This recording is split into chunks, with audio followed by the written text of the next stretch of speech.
Balaxanı qəsəbəsi 6-cı mədəndə yerləşən 2 mərtəbəli binalar yararsız haldadır. Tikilinin hər tərəfi qopub, tökülür. Sakinlər qorxu içindədir. Onlar deyir ki, binada hər an qəza baş verə bilər. Bu da onları olduqca narahat edir. 120 yaşı var bu binanın. Qorxuruq, bizə istəyirik balalarımız yaxşı yerdə yaşasın. Balalarımızın gələcəyi üçün.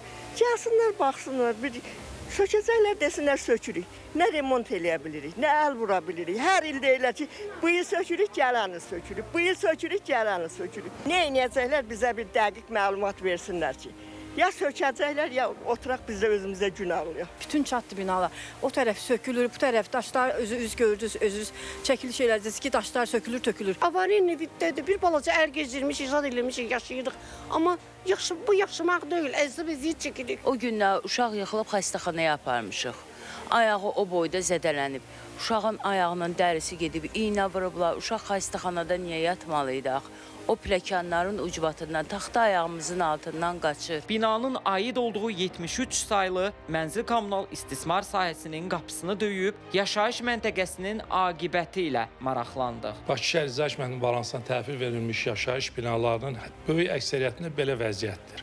Bunlar da növbəllik əsasında təmir olunanı, yəni aidiyyatı qurumlar məsləhət bilirsə, təmir planına salırlar.